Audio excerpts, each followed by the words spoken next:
Sir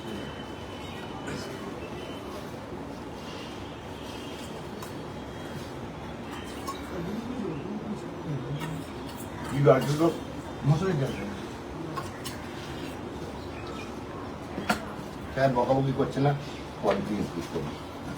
খুব বাজে অবস্থা তাহলে সবই লাভ লাগবে কি করে হবে। ঠিক আছে, ভাতের কোয়ালিটিও খুব, আপনাকে এখন ডাবল রেট দেওয়া হয়েছে, খাবারটা আমি সেম রেখে দিয়েছি। ঠিক আছে, আমি তো মাছ মাংস ডিম, হ্যাঁ সকালবেলা ডিম দিই, দুপুরবেলা মাছ দিই, রাত্রিবেলা আবার ডিম দিই। মাছের পিস দেখাতে পারবেন না ডালের অবস্থা খুব খারাপ, ভাতের অবস্থাও দিয়েছে। আপনি ইমপ্রুভ আপনার ডাবল রেট করে দিয়েছি। আমি খাবার নিজে টেস্ট করলাম। আচ্ছা সুপার সাহেব অল্টারনেট দিয়ে আপনি এখানে চেক করবেন। খুব বাজে অবস্থা। বলছি স্যার কি বুঝলেন যে খাবারটা যে খেলেন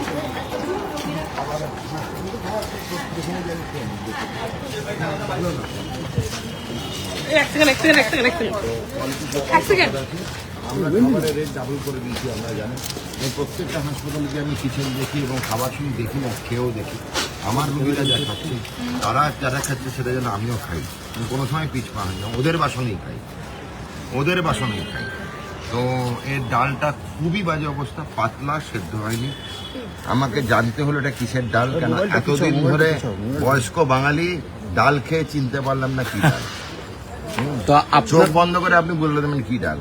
তরকারিটা আজকে পেঁপে আর আলুর করেছিল, আলুই বেশি ছিল, ঠিক আছে তরকারি তবু ঠিক আছে। ভাত খুব, চালটা খুবই মোটা, এটা দেখাই যাচ্ছিল।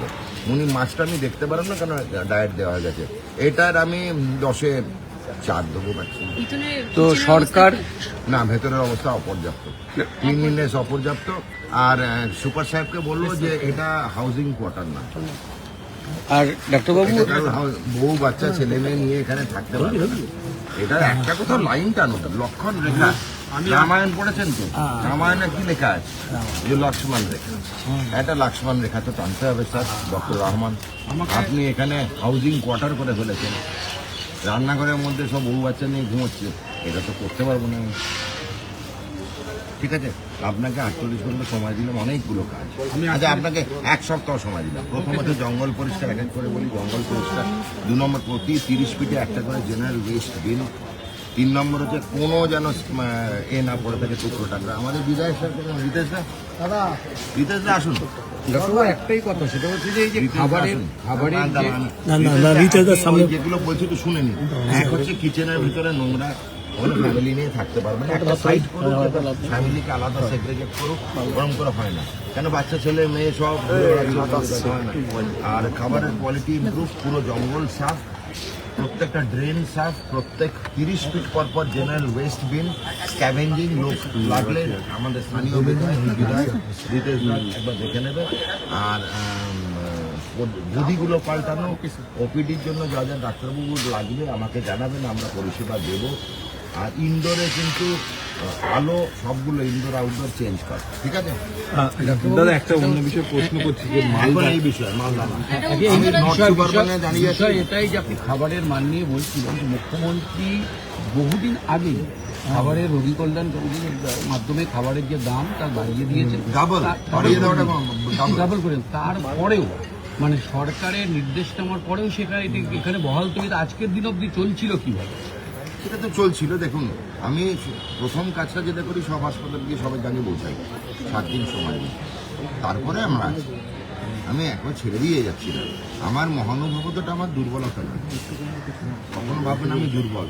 কিন্তু একটা মানুষ, গরিব মানুষ, করে খাচ্ছে, ফ্যামিলি নিয়ে আছে, ফট করে এলাম আর ওই গালাগালি দিলাম, বাজে ভাষায় কথা বললাম, ওটা আমি করি না। আমি প্রথমে বুঝিয়েছি কী কী অসুবিধা, তো বুঝিয়েছি, 7 দিন সময় দিয়েছি। আমাদের সুপার ডক্টর মিজবানুর রহমান স্যারকে দিয়েছি, স্থানীয় বিধায়ক আমার রিতেশ ভাই বা এই রিতেশ তিওয়ারি, উনি আমার সঙ্গে আছেন, সবাই অবগত আছে। রিতেশ দাই আমাকে নিয়ে এসছেন আজকে এখানে। আমি সব পরিদর্শন করলাম, কী কী কারেকশান বা ভুল তো শোধরানোর টাইম দিতে হবে, তো শোধরানোর টাইম দিয়েছি। 7 দিন জঙ্গল সাফ, প্রত্যেক 30 ফিটে একটা করে বিল। ড্রেনের অবস্থা খুব খারাপ, পরিষ্কার পরিচ্ছন্নতা প্রায় শূন্য বললেই হয়। খাবারের পরিমাণ ঠিক আছে, কোয়ালিটি খুব খারাপ। ডাল প্রায় বোঝাই যাচ্ছে না ওটা ডাল, তরকারিটা তবু চলে। মাছ আমি দেখতে পাইনি, ওনারা কালকে দেখে নেবেন। ইনডোরের গদি ফাটা, পরিষেবার ঘাটতি, খুব অপরিষ্কার ভেতরটা, ডাক্তারবাবু যেসব জায়গায় দরকার হবে আমি সেটা করে দেবো।